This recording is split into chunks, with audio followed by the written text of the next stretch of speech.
11절입니다. 요한계시록 2장 8절로 11절까지 말씀.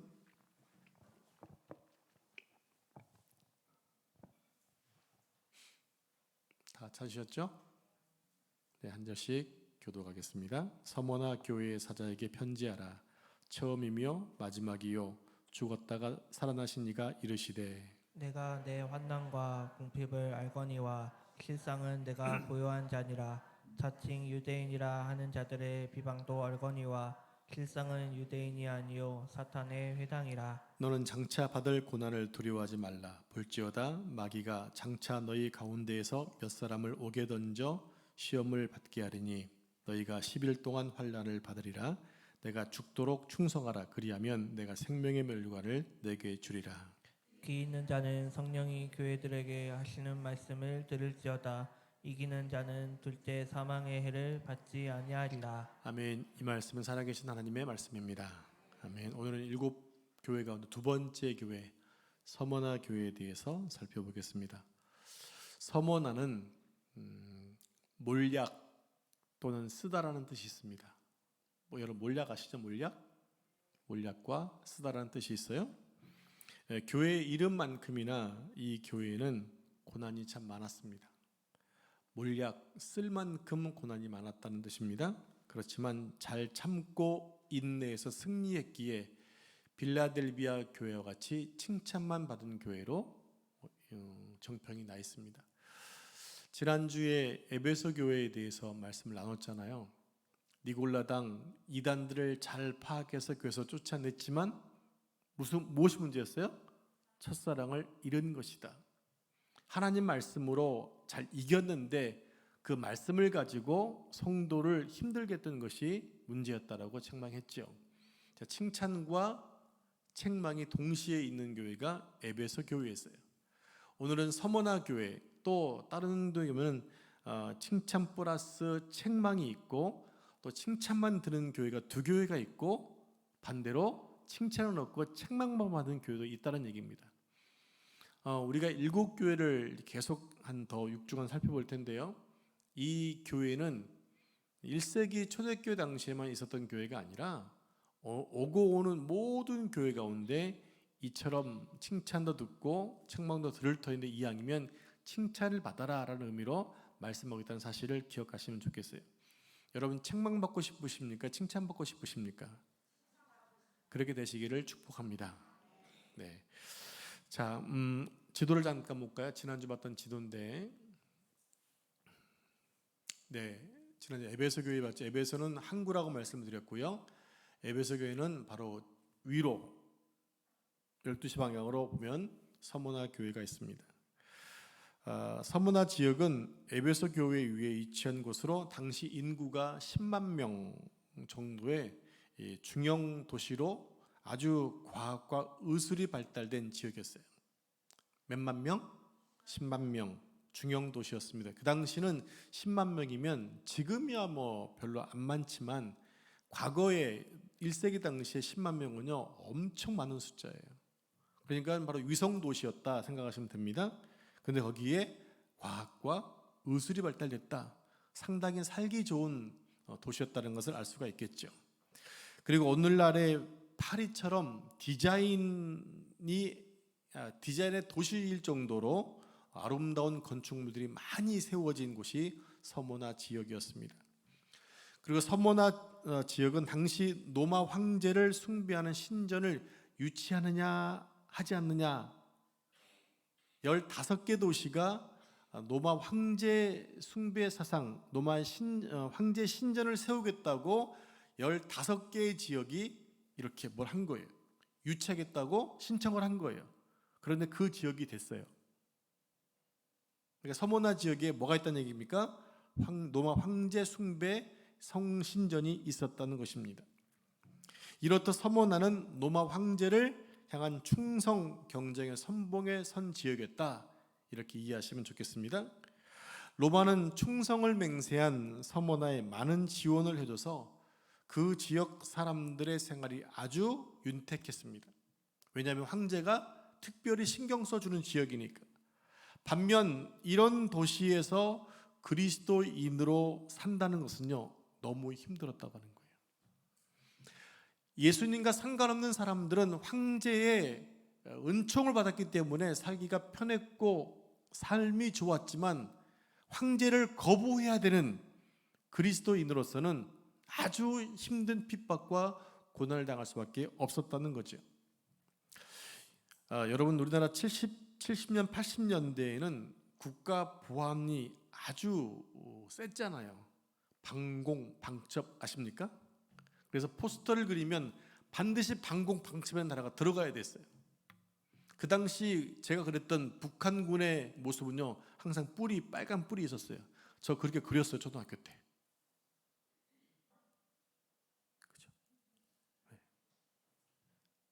그죠? 맞습니다. 뭐 젊으신 분들은 모를 수 있는데, 연배가 비슷하신 분들은 아실 거예요. 그 당시에 북한군은요, 다 이렇게 빨간 뿔 달린 줄 알았다고요. 그렇게 교육을 시켰잖아요. 근데 알고 봤더니 똑같이 생겼더라고요, 우리랑. 근데 북한도 마찬가지라는 거예요. 우리나라 볼 때 그렇게 괴뢰군으로 무장을 시켜서 세뇌시켜놨는데 알고 보면 똑같다라고 하는 거죠. 자, 무슨 얘기냐면요, 그때 7, 80년대에 국가 보안을 위해서 간첩을 서탕하기 위해 신고제를 이렇게 도입했었습니다. 그래서 간첩을 신고하거나 잡게 되면 포상의 규모가 상당히 컸어요.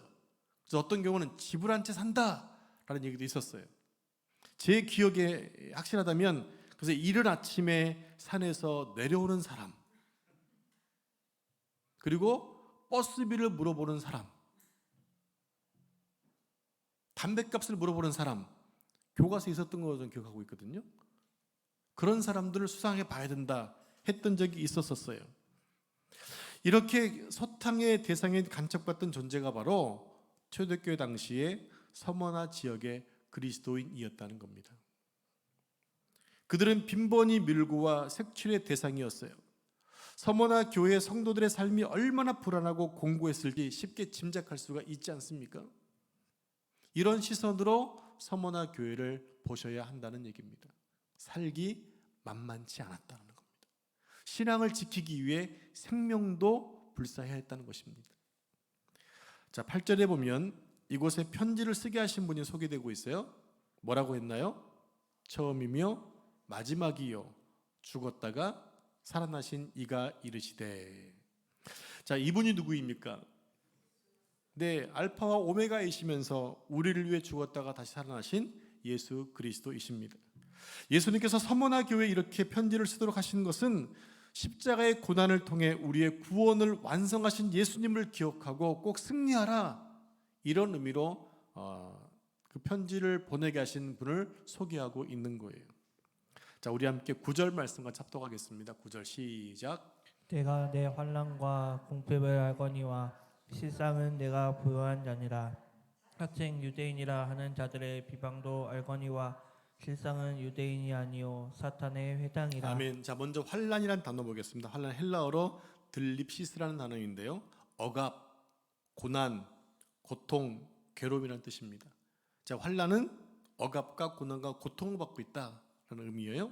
그러니까 서머나 교회 그리스도인들이 얼마나 큰 고통 안에서 고난과 억압을 받고 있었는지를 알 수 있게 해줍니다. 이 당시 우리가 갈라디아서도 얘기도 했었던 것 같기도 한데, 당시 로마 제국 치하에 거주하는 사람들은 장사를 했어요. 그러기 위해서 상인 조합이 있었는데 그 이름을 길드라고 하는 상인 조합입니다. 여기에 장사하려면 여기에 모든 사람들이 가입을 해야 되는데 조건이 하나 있습니다. 그 조건이 뭐냐? 로마 황제 가이사르가 주여라고 부르는 사람. 이해되시나요? 내 주여라고 고백하는 사람들만이 노동조합에 가입할 수가 있었다는 얘기입니다. 그리고 일단 조합에 가입하고 나면 먹고 사는데 별 지장이 없을 만큼 온갖 혜택이 주어졌어요. 제가 말씀드렸죠? 대출 이자가 1%. 좀 놀라셔야 되지 않나요? 지금 이자가 몇 프로죠? 20%. 어느 세계에서 오셨는지 모르겠네요. 네, 요즘 좀 내렸다지만 여전히 5% 이상이잖아요. 그러니까 대출금리가 너무 비싸기 때문에 영끌을 했던 젊은이들 너무 힘든 시상을 살고 있지 않습니까? 상인조합에 가입되면 이런 혜택이 있는데 거기에 가입하지 못하면 그 대출금이 몇십 프로가 됐다는 얘기예요.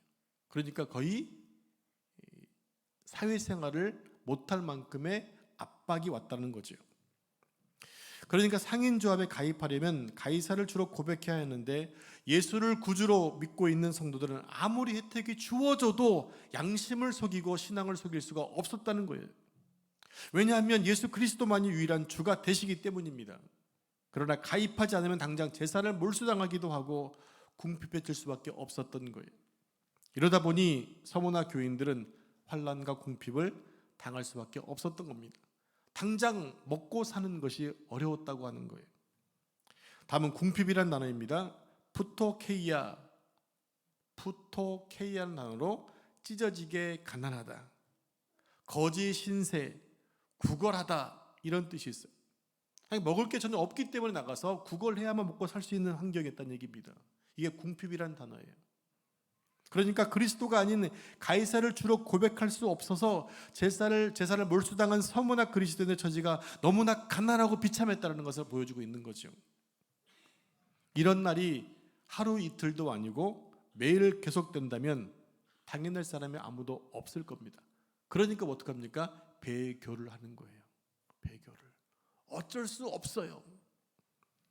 자, 이럴 때 부모들의 입장에서는 어떠할까요? 제일 가슴 아픈 일들이 자기 눈앞에서 자식들이 밥 달라고 울어대는 거 아닙니까? 아기들이 말도 못하면서 배고프다 칭얼대면 그것만큼 속상한 게 부모 입장에서 어디 있겠습니까? 서머나 교인들이 당한 궁핍은 이 정도로 심각했다고 하는 거예요. 신앙이라는 이름으로 그것을 버티고 견딘다는 것이 말처럼 쉬운 일이 아니었다고 하는 겁니다. 우리는 지금 도저히 이해할 수 없는 이야기죠. 우리에겐 전혀 그런 압박과 어려움이 없기 때문에 아무런 문제가 안 되지만 지금 서머나 교회 입장으로서는 그만큼 힘든 시간, 매일매일 사투를 벌이고 있었다는 얘기입니다. 신앙 때문에. 이때 서머나 교회 감독은 폴리갑이라는 분이었어요. 폴리갑. 들어보셨죠? 폴리갑. 이따 제가 설명해 드릴 겁니다. 폴리갑은 그리스도인들을 색출하는 노마 관리를 피해서 어느 농가로 숨어들었어요. 그런데 그의 시종이 매질을 견디다 못해 폴리갑이 숨어있던 은신처를 말하게 됩니다. 그때 폴리갑은 자신을 잡으러 들이닥친 관리들에게 2시간의 여유를 달라고 부탁을 하고, 그때 그의 인품을 알고 있었던 노마 관리는 폴리갑의 제안을 받아들이게 됩니다. 그때 폴리갑이 뭐 했느냐? 2시간 동안 엎드려서 간절히 기도하고는 굽힌 몸을 일으켜서 노마 관리에게 이렇게 간곡히 부탁을 합니다. 예수 그리스도는 우리의 구주이십니다. 그분만이 주님이십니다. 그분을 믿어야 합니다. 이렇게 전도를 했어요. 노마 관리의 입장에서는 어이가 없었겠죠. 지금 당신을 잡으러 와서 곧 죽여야 할 텐데 이 마지막 상황에 지금 나에게 복음을 전합니까? 결국 서머나 총독부로 이송된 폴리갑 앞에는 엉터리 재판이 기다리고 있었습니다. 선생, 딱 한 번만 가이사 황제를 주라고 고백하면 그 다음부터는 고백하지 않아도 줬어. 딱 한 번만 가이사를 주라고 부르면 살려주겠어 라고 고급 관리가 폴리갑을 이렇게 뭐했습니까? 회유를 시켰습니다. 그때 폴리갑은 부드러우면서도 단호하게 거절하며 이렇게 말합니다. 지난 86년간 예수 그리스도는 단 한 번도 나를 배신하지 않으셨는데 내가 어찌 일순간의 고난을 피하기 위해 주님을 배반할 수 있겠습니까? 이 말을 들은 노마 관리는 2가지 길을 제안합니다. 정 그렇다면 어쩔 수 없어. 2가지 길이 있는데 하나는 굶주린 맹수에게 잡혀 먹이는 것, 또 하나는 산채로 화형을 당하는 것. 당신은 어느 것을 선택하겠습니까? 그래서 폴리갑은 이렇게 대답합니다. 지금 1시간짜리 화형으로 나를 위협하는데 당신은 훗날 악인을 위해 준비된 영원한 불에 들어가서 탈 텐데 당신은 어떻게 하겠습니까? 도리어 고급발리에게 이렇게 질문을 합니다. 그리고 결국 폴리갑은 화형으로 순교를 하게 됩니다. 서문화 교회 성도들은 부자 도시에서 그리스도를 믿는다는 이유만으로 자신의 모든 것을 포기한 채 비록 육신적으로는 가난하지만 오직 영원한 소망을 지닌 채 이렇게 죽어갔다고 하는 것입니다. 그런 이들을 향해 예수님은 말합니다. 실상은 내가 부유한 자다. 지금 너희가 먹고 사는 건 너무 힘들어 고통당하고 있지만 실상 너희는 부유한 자야 라고 말씀하세요. 여기서 부유하다는 단어는 플루시오스라는 단어인데요, 종말론적 관점에서 영원히 이어질 영원할 부유를 이미 받은 자들이다라는 겁니다. 그게 뭡니까? 영생이라는 거예요. 제가 언젠가 이런 말씀 드렸던 것 같아요. 육신적으로는 부유하지만 영적으로 가난하면 안 된다는 거예요. 비록 우리는 육적으로는 가난하더라도 영적으로 부유해야 되는데 왜? 우리는 부유한 채 살아야 되니까 영원토록. 그런데 이 땅에서는 뭐 나름대로 돈도 많고 권세도 있고 부유한데 하나님에 대해서 너무 인색한 사람들, 그 사람들이 불쌍하다는 거예요. 영적으로 부유한 게 아니라 가난하기 때문에. 여러분들은 영적으로 부유하십니까? 여러분 늘 기도하셔야 돼요. 하나님 저에게 영적인 부유함을 주십시오. 영적인 부유함을 가진 자는 다 가진 자예요. 즉 환난과 시험을 잘 견디면 하나님이 이 땅에서 갚아주신다는 말이 아니라 궁핍과 환난을 견디는 승리자들에게 약속된 복, 바로 영원히 이어질 부유함이다 라는 것이죠. 우리가 이 땅에서 겪는 고통과는 비교가 되지 않는 영원한, 즉 종말론적 부유가 이미 우리 앞에 예비되어 있다는 사실이 얼마나 큰 위로와 힘이 되는지 모릅니다. 여러분 우리가 갈 곳이 있잖아요. 갈 곳이 있다는 것을 아는 것만 하더라도 우리는 이미 부유해진 사람이에요. 자, 다시 9절 하반절을 화면을 보면서 합독하도록 하겠습니다. 시작. 자칭 유대인이라 하는 자들의 비방도 알거니와 실상은 유대인이 아니요 사탄의 회당이라. 여기에 아주 기억해야 될 단어가 나오는데 자칭 유대인이라는 말. 자칭 유대인들은 서문화 교회 성도들이 고난과 궁핍, 환난을 당하도록 배후에서 조종한 사람들을 이야기합니다. 즉 나쁜 사람들입니다. 서문화 교인들이 일부러 나는 뭐 굳이 나가서 신앙을 고백하지 않고 숨어 있는 분도 있을 수 있잖아요. 왜냐하면은 삶이 너무 힘들고 고달프고 너무나 찢어지게 갓난하게 살아야 되고 이런 거 있으니까 일부러 신앙을 안 드러내고 살 수 있는 사람도 있을 수 있잖아요. 근데 그런 사람들을 색출해냈던 사람이 누구냐? 자칭 유대인들이라고 하는 거예요. 그들은 혈통적으로 아브라함의 자손이고 하나님의 선택된 백성이라는 생각을 꿈에도 놓지 않았어요. 자칭 유대인이라는 이 표현을 사용하고 있는 겁니다. 이것이 마치 무슨 자랑거리처럼 여겼던 거지요. 그러나 이들의 실체가 뭐냐?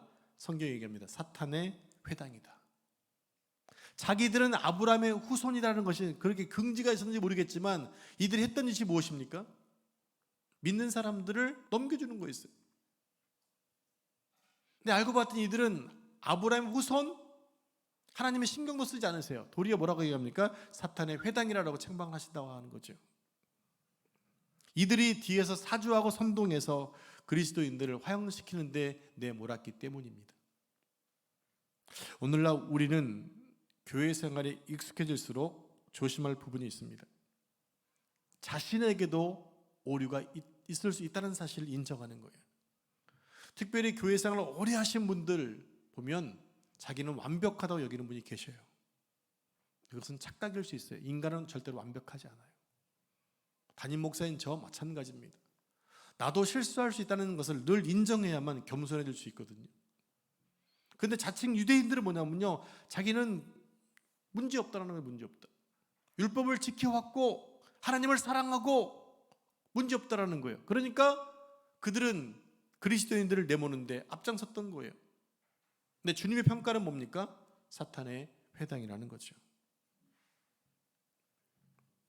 교회 안에서 자기 열심인 사람들은 다른 성도를 사랑하기는커녕 핥히고 시험에 빠지게 하는 역할을 할 수도 있다라고 하는 거예요. 그러면서 자기는 잘못했다고 느끼지 않는 거예요. 모르는 거예요. 상처를 주면서도 모르는 거예요. 인정하려고 하지도 않아요. 우리도 그럴 수 있다라는 거예요. 그러므로 내 안에 형제 자매를 사랑하지 않는 그런 마음이 생긴다면 속히 회개해야 한다는 얘기입니다. 아니면 우리는 자신도 모르는 사이에 하나님의 자리에 서서 자칭 유대인들로 살아갈 수가 있기 때문이에요. 그러면서도 본인만 모르고 사는 거예요. 비극적인 거죠. 자, 이제 10절 말씀 합독하겠습니다. 10절 시작. 오늘 두려워하지 말라. 볼지어다 마귀가 장차 너희 가운데서 몇 사람을 옥에 던져 시험을 받게 하리니 너희가 10일 동안 환난을 받으리라. 내가 죽도록 충성하라. 그리하면 내가 생명의 관을 내게 주리라. 네, 10절에 보면 중요한 단어들이 참 많이 나오죠. 그 중에 시험을 받되 10일 동안 환난을 겪는다는 말씀이 무슨 뜻인가 보겠습니다. 자, 여기서 말하는 시험이 뭐냐? 시험은 템테이션, 유혹이 아니에요. 즉 테스트, 신앙을, 믿음을 세워가는 일입니다. 자, 이 시험은 욥이 고백했던 것처럼 나의 가는 길을 오직 그가 아시나니 내가 단련받는 후에는 정금같이 나오리라. 여기에 단련이란 단어가 바로 시험과 동일한 단어입니다. 욥의 말씀에 단련과 아주 가까운 의미인데 이 시험은 테스트로 신앙의 성장을 위해 주어지는 연단을 얘기합니다. 여러분, 그 연단은 절대로 나를 망하게 하는 것이 아니에요. 하나님이 나를 훈련시키셔서 더 강하게 세워주는 것이기 때문에 내 연단이 닿는 어려움들이 다 주님의 손 안에 들어있다는 얘기입니다. 그분은 나를 멸망시키는 분이 아니라 나로 하여금 크게 성장을 시켜서 더 크게 쓰시려고 하시는 하나님의 뜻이 있거든요. 그리고 정금같이 나온다는 말은 진짜만 남는다는 거예요. 진짜만 남는다. 용광로에 몇 천도가 되는 데막 불수는 원석을 막 집어넣잖아요. 그리고 불순물들이 막 떠오르죠. 다 떠오르고 남는 게 뭡니까? 밑에 그게 진짜만 남는 거예요. 여러분의 지난 생애 가운데 신앙적으로 아니면 육신적으로 혹독했던 시간들이 있었을 거예요. 아마 연세가 많으신 분들은 그 어려운 시대였기 때문에 훨씬 더 피부로 느낄 수 있는 부분이 있으실 거예요. 그때 그런 시간을 통해서 내가 어떤 유익이 있었는가 돌아보시면 그래, 그때 하나님이 나를 지키셨고 보호하셨기에 지금 내가 있는 거지라고 하는 신앙의 연단 속에서 내가 더욱더 거듭나지고 바르게 세워졌다는 사실을 인정하게 되실 거예요. 우리는 환난과 고난을 당하는 순간 끝까지 붙잡아야 될 것과 포기해야 될 것을 구분할 수 있어야 됩니다. 실은 그것을 구분하라고 연단이 주어지는 거예요. 나에게 정말 그것이 꼭 중요한 줄 알았는데 주님 보시기에 전혀 아무런 가치가 없는 게 있을 수도 있거든요. 그건 나는 모르고 계속 붙잡고 있는 거예요. 그러니까 어려운 환난과 연단을 통해서 정작 내가 붙잡을 것이 무엇인가를 바르게 볼 수 있는 눈이 열려지는 것, 이게 연단의 유익이라고 하는 거죠. 만약 갑자기 집에 불이 난다면 여러분들은 뭘 들고 나오겠습니까? 가장 먼저 들고 나오는 것, 꼭 들고 나오는 것, 그게 내가 가장 가치 있게 여기는 것일 수 있다는 거예요. 여러분, 집안에서 불이 났습니다. 여러분 뭘 갖고 나오겠습니까? 저한테 한번 물어봐 주실래요? 저는 제 아내를 데리고 나오겠습니다. 비웃는 거 아니시죠? 부러운 것이죠? 네, 부러움 다시기 바랍니다. 당연한 거죠? 네, 가장 그게 소중한 겁니다. 공지선은 그러실 거죠? 이승기 집사는 그러실 거죠? 끄떡이었습니다. 뜨거운 풀무불에서 정말 힘겹게 뒹굴어 봐야 이게 진짜인가 가짜인지가 드러나게 된다는 얘기입니다. 그러니까 우리의 신앙은요, 어려움에 처해 봤을 때 진짜 신앙인인가 아닌가가 드러난다는 겁니다. 여러분들은 하나님 보시기에 진짜 신앙인이신가요? 가짜이신가요? 뭐가 되기 원하십니까? 진짜가 되시기를 축복합니다. 우리 보배로운 교회 이름 자체가 보배로운 교회잖아요. 그럼 보배로운 교회 속해 있는 자는 어떤 자라는 얘기입니까? 보배로운 자입니다. 보배로운 자. 하나님이 말씀하셨어요. 나는 보배롭고 존귀하게 만드셨다 얘기합니다. 하나님 말씀이세요. 여러분 그런 긍지를 가지고 여러분 보배로운 자로 잘 세워지기를 축복합니다. 자, 그런데 시험 곧 단련을 며칠 동안 한다고 그랬어요? 10일 동안 받는다고 했습니다. 이 말씀에 대해서는 여러 가지 해석이 있는데 폴리갑의 제자였던 이레니우스라는 사람이 있어요. 이레니우스라는 교부학자가 있는데요. 그는 이렇게 얘기합니다. 예수님께서 서모나 교회의 리더였던 폴리갑의 순교를 미리 알려준 내용이다. 이렇게 얘기했어요. 예수님은 이미 사도 요한을 통해서 폴리갑의 순교를 예견했다. 그러니까 사도 요한이 자기의 후계자인 폴리갑의 헌신과 순교를 예언했다는 얘기입니다. 속사도였던 폴리갑, 이제 정리하고 넘어갈게요. 예수님에게는 12제자가 있었습니다. 12제자는 나중에 사도로 바뀌게 됩니다. 사도라는 게 뭡니까? 예수님과 함께 생활하고 예수님 말씀을 들었던 사람을 사도라 얘기하는 거예요. 그 사도는 몇 명이에요? 12명이죠. 그죠? 12명입니다. 그 사도의 제자가 누구냐? 이게 속사도예요. 속사도. 그렇게 명칭을 해요. 사도의 제자를 속사도. 그러니까 사도 요한에게 속사도가 있었어요. 그게 누구란 얘기입니까? 그게 폴리갑이라는 얘기예요. 그리고 폴리갑의 또 제자가 누굽니까? 아까 얘기했던 이레니우스라는 얘기입니다. 그리고 학자들, 유명한 사도들과 속사도의 뒤를 이어서 많은 교부학자가 나오게 되는데 그들이 2세기 때에 이런 교리를 정립했던 사람들이 나오거든요. 그분을 교부학자로 얘기하죠. 그중에 우리가 알고 있는 어거스틴, 토마스 아퀴나스 이런 분들이 다 교부학자거든요. 근데 그분들의 신학을 통해서 이제 교리가 세워지게 돼요. 기독론 또 재론 이런 것들이 만들어지거든요. 동정녀 탄생 이런 부분들이 다 이단 같은 설들이 만들어지게 됩니다. 자, 그러니까 정리하면 예수님의 제자라고 그랬고 그들이 사도였다. 사도의 제자를 배우시라고 알려드린 건 속사도. 그러니까 사도 요한의 속사도 제자는 누굽니까? 폴리갑. 그가 속사도였다는 얘기입니다. 자, 여러분 초대교회 때처럼 우리에게도 시험이 올 수 있다고 하는 것을 여러분 인정하셔야 됩니다. 한마디로 잠깐의 시험이 있을 수 있다는 겁니다. 그러나 시험은 우리의 신앙과 성품의 순도를 높이기 위해 하나님이 주시는 것이기 때문에 우리는 이 시험을 잘 통과하면 큰 축복을 받게 된다는 겁니다. 혹시 여러분 이 가운데서 지금 현 상황 가운데 이런 시험 속에 있는 분이 있을 수도 있다는 얘기예요. 그분들께 권고합니다. 그 시험은 주님이 주시는 것이고 주님 안에 있습니다. 그러므로 주님을 의지하고 그 시험을 잘 이기신다면 여러분 신앙은 지금보다 훨씬 높이 성장하게 될 겁니다. 여러분의 신앙이 성장되기 원하십니까? 여러분 믿음이 커지기 원하십니까? 그러면 시험 연단 받는 걸 여러분 두려워하시면 절대 안 돼요.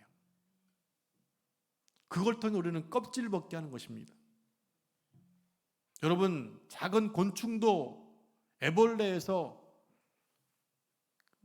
성체가 되기 위해 껍질을 벗잖아요. 그게 얼마나 힘든지 몰라요. 그러나 그 과정을 겪어야만 성체가 될 수 있고 나비가 될 수 있는 거예요. 한순간에 나비가 되는 게 아니에요.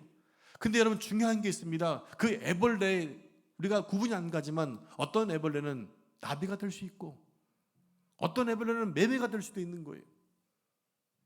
중요한 것은 그 애벌레가 성장하게 되면 반드시 껍질을 깨고 나와야 되잖아요. 그러려면 힘든 시간을 거쳐야만 성체인 나비와 매매가 될 수 있다는 거예요. 우리는 그걸 향해 매일매일 나가는 사람들이 되어야 한다는 거죠. 10절 하반절을 보면 화면을 보면서 합독하겠습니다. 시작. 내가 죽도록 충성하라. 그리하면 내가 생명의 권을 내게 주리라. 이제 주님께서 서모나 교회에게 죽도록 충성하라고 요구하십니다. 지금껏 견뎌온 것도 너무 힘든데 죽도록 뭐 하라는 거예요? 충성하라는 거예요. 죽을 맛이죠, 여러분. 여러분 신앙은요 어떻게 보면 힘이 별로 없는 것 같아요. 매일매일이 성장해야 되는 것 같아요. 우리는 조금 어느 순간 되면 좀 쉬고 싶기도 하고 좀 안정된 자리에서 앉고 싶은 마음이 있는데 주님은 계속 우리로 하여금 멈추지 말고 나가라고 말씀하세요.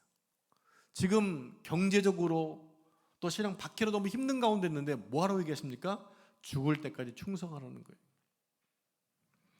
이 말은 바꾸면 죽는 데까지 가라는 얘기입니다. 죽는 데까지 가라. 결국 뭐 하라는 얘기입니까? 순교하라는 얘기입니다. 일제강점기 때 신사참배를 거부하다가 순교하신 주기철 목사님의 그 추억하는 기념 몸집에 오면 감동적인 이야기가 실려져 있어요. 당시 신사참배는 우상 숭배가 아니라 일본의 국민 의례다 이렇게 거짓말을 했잖아요. 그래서 국민 의례라는 쪽으로 분위기가 흘러갔고 교단도 나서서 신사참배를 부추겼습니다. 이때 유일하게 이 배교적 결정에 맞서 싸운 인물이 누구냐면 주기철 목사님이세요. 그래서 일본 군국주의자들은 주 목사님을 눈에 가시처럼 여겨서 무려 5차례나 체포해서 고문을 가했고요. 이 혹독한 시간 속에 주 목사님은 결국 생명끈을 놓게 됩니다. 4번째 투옥되었을 때 주 목사님은 자신의 생명이 얼마 남지 않은 것을 알고 사모님께 이런 유서를 남기세요. 편지를 보냅니다. 몸이 부어올라 터질 지경이요. 여드레 후에는 아무래도 내가 소천할 것 같소. 어머니 봉양 잘 해드리시고 두 아들 영진과 광조를 잘 부탁하오. 이 유서를 받은 사모님은 아니 아직까지 가정에 무슨 미련이 남아서 이런 편지를 보냅니까? 어서 목사님의 갈 길을 가시라고 전해주시오라고 편지했다는 거예요. 그 사모님, 그 목사님의 그 사모님 아닙니까? 그리고 주기철 목사님은 자신의 예감대로 진달래꽃 흐드러지게 피는 4월 21일 오후 9시에 숨을 거두게 됩니다. 이것이 바로 죽도록 충성하라의 한 본보기라고 하는 거예요. 여러분, 그런데 죽도록 충성하면 끝나는 것이 아니라 큰 축복이 약속되어 있습니다. 바로 생명의 면류관이 주어진다는 겁니다. 생명의 면류관. 여기서 관은요, 왕관, 화관을 뜻하는 스테파노스라는 단어인데 격렬한 경기에서 최종 우승한 선수에게 씌워지는 유일한 관입니다. 우승한 사람만 씌워지는 거예요. 수천 명의 사람들이 똑같이 행진을 했다 하더라도 꼬리점에 들어간 한 사람만이 면류관을 쓴다라는 얘기예요. 당시 노마에서는 최종 우승을 하면 많은 상급과 함께 신분의 변화도 얻을 수 있는, 말 그대로 상놈이 어떤 관리가 될 수 있는 그러한 유일한 출세길이었기 때문에 생명 걸고 싸우는 거예요. 얼마나 그 싸움이 치열했겠습니까? 내가 많은 상급도 받고 신분도 바뀌어지는데 여러분 같으면 대충 하겠습니까? 죽는 사람도 많았고 불구가 된 사람도 많았습니다. 그리고 오직 최종 승리자만이 황제에게 이 면류관을 받게 된다는 겁니다. 사실 어떻게 보면 오늘 이 시대에서 하나님의 부르심을 받아 예수님을 믿는 우리는 모두 순교자들에 의해 씌워진 면류관이라고 볼 수 있습니다. 칠흑 같은 어둠 속에 순교하신 주기철 목사님에게 예수님 믿는 우리를 이처럼 화관으로 주어지게 되었다라는 거죠. 많은 순교자들 많이 계시잖아요. 우리가 그들의 면류관이라는 얘기입니다. 왜냐하면 그 일을 남겨주기 위해서 생명을 버리셨기 때문입니다. 우리는 이 시대에 그냥 믿음의 길 가는 게 아니에요. 언젠가 또 이렇게 한국의 종교, 선교 현황에 대해서 보고될 때가 있겠지만 그때 보시면 수많은 선교사님들이 조선 땅을 품고 들어와서 자기 자식도 죽고 부부가 함께 죽으면서 이 땅을 품고 돌아가셨어요. 그들의 그 헌신, 그들의 죽으심 순교로 인하여 이 땅에 복음화가 되어진 것 아니겠습니까? 그럼 동시에 우리도 구원받은 것에 대한 감사와 함께 뭐가 있어야 되냐? 또 책임도 있어야 되죠. 어떤 책임입니까? 여전히 주님 알지 못하는 사람에게 나도 그 복음을 전하는 일이 주어졌다고 하는 거예요. 그게 사명이라는 거죠. 자, 생명의 면류관뿐만 아니라 또 하나의 축복이 있습니다. 11절 말씀 같이 합독하겠습니다. 시작. 귀 있는 자는 성령이 교회들에게 하시는 말씀을 들을지어다. 이기는 자는 둘째 사망의 해를 받지 아니하리라. 어떤 축복입니까? 둘째 사망의 해를 받지 않는다라는 얘기입니다. 둘째 사망. 그렇다면 여러분 둘째 사망이 있으면 첫째 사망도 있다는 얘기잖아요. 그죠? 첫째 사명이 뭘까요? 바로 육신의 죽음입니다. 우리는 타락으로 인해서 더러워진 우리 육신을 끊고 새로운 육신을 받기 위해서 반드시 사망을 통과해야만 합니다. 그게 뭡니까? 새롭게 바뀌어진 영화로운 몸이잖아요. 그리고 둘째 사망이 있는데 요한계시록 20장 11절 14절에 그 내용이 나와 있습니다. 한 절씩 화면을 보면서 합독하겠습니다. 교독하겠습니다. 또 내가 크고 흰 보좌와 그 위에 앉으신 이를 보니 땅과 하늘이 그 앞에서 피하여 간데 없더라. 또 내가 보니 죽은 자들이 큰 자나 작은 자나 그 보좌 앞에서 서 있는데 책들이 펴 있고 또 다른 책이 펴져 있으니 곧 생명책이라. 죽은 자들이 자기 행위를 따라 책들에 기록된 대로 심판을 받으니 바다가 그 가운데에서 죽은 자들을 내주고 또 사망과 음부도 그 가운데서 죽은 자들을 내주매 각 사람이 자기의 행위대로 심판을 받고 사망과 음부도 불못에 던져지니 이것은 둘째 사망 곧 불못이라. 아멘. 자, 둘째 사망은요, 육신의 죽음이 아니라 하나님 면전에서 그 존재가 완전히 멸절되는 무시무시한 죽음입니다. 더 이상 회복할 수 없는 마지막 심판이라고 하는 거예요. 서문화 교회 성도, 아니 모든 세대 성도들이 신앙생활을 하시다가 육신은 죽을지언정 그 존재 자체가 하나님으로부터 부정당하는 둘째 사망해에는 해당되지 않는다고 하는 거예요. 왜냐하면 우리는 영생을 이미 얻은 자이기 때문입니다. 여러분, 죽음 이후의 죽음, 즉 둘째 사망이 있다면 우리가 이 땅에 머물러 사는 동안 성도로서 해야 될 아주 막중한 사명이 있는 것 아니겠습니까? 그게 뭘까요? 아주 간단해요. 둘째 사망에서 우리는 복음을 알지 못하는 사람들을 향해서 다급한 마음으로 불의하는 것처럼 외치는 것처럼 복음을 전하는 일이 우리가 해야 될 일이라는 얘기입니다. 그것도 아주 급하게, 다급하게 한다는 얘기입니다. 우린 이미 구원을 받아서 생명책의 이름이 기록되어 있어요. 자, 다시 한번, 우린 이미 구원받아서 생명책의 이름이 기록되어 있습니다. 하지만 둘째 사망해를 받지 않게 됐는데 생명책에 기록되지 못한 수많은 사람들에게는 뭐가 기다리고 있다는 얘기입니까? 둘째 사망해가 기다리고 있다는 거예요. 문제는 사람들이 이 사실을 모른다고 하는 거예요. 이것을 알면 예수님을 거부하지 않겠죠. 근데 많은 사람들이 그것을 몰라요. 내세가 있는 것도 몰라요. 아이, 죽으면 끝이지, 이렇게 하는 사람이 의외로 많이 있거든요. 그들이 우리가 뭘 얘기해야 됩니까? 바로 이 복음을 증거해야 한다는 얘기입니다. 그래서 우리가 해야 될 사명이라는 얘기입니다. 그런데 성도들 가운데 이런 크고 두려운 현실 앞에서 많은 사람들이 죽어가고 또 부모 형제가 죽어감에도 불구하고 아무런 감동이 없거나 아무런 깨달음이 없다면 제대로 된 성도라고 볼 수가 없는 거겠죠. 결론입니다. 서머나에서 신앙생활을 한다는 것은 생명을 걸고 하는 일이었어요. 그들의 매일매일이 순교적인 삶이었습니다. 즉 그들은 매일매일이 종말론적인 삶이었다는 얘기입니다. 그럼에도 모든 환난을 이겼던 서머나 성도들은 영원한 죽음에서 구원받게 되었습니다. 오늘 우리 또한 구원받은 자로서 여전히 복음을 듣지 못해 죽어가는 사람들을 향해서 담대히 복음을 전해내야 합니다. 그것이 우리가 교회로 부름받은 이유입니다. 오늘 이 저녁에 구원의 대상자를 놓고 기도했으면 좋겠습니다. 여러분이 그들을 위해 기도한다면 그들에게 구원의 문이 열리기 시작할 것입니다. 오늘 우리는 그들을 구원하기 위하여 이 땅에 아직도 남아있는지 모르겠습니다. 이 밤에 이 말씀을 기억하시면서 여러분 기도하셔서 많은 사람을 구원해내고 또 생명책에 기록된 자로 또 그들 또한 생명책에 기록될 수 있도록 여러분 기도하시고 복음을 전하시길 축복합니다. 기도하겠습니다. 하나님 감사합니다. 오늘 서머나 교회를 살펴보았습니다. 너무나 힘든 매일매일의 삶이 종말론적인 삶을 살았던 그들이었지만 그들은 승리했기에 생명의 면류관을 썼을 뿐만 아니라 둘째 사망에서도 해당되지 않는 축복을 받았다고 오늘 말씀해 주었습니다. 우리가 이 시대에 구원받은 하나님의 백성으로 생명책에 기록된 자들로 이 사실을 알지 못해 죽어가는 수많은 사람들을 돌아보며 그들을 향해 복음을 외칠 수 있도록 도와주옵소서. 내가 생명을 받은 자 되었기에 생명을 누리게 하시고 생명을 전하게 하시고 함께 생명된 자로 살아갈 수 있도록 축복해 주옵소서. 이제 함께 기도하겠습니다. 주님, 이 밤에 우리의 기도에 응답해 주시기를 소망하오며 이 모든 말씀을 거룩하신 예수님의 이름으로 기도합니다.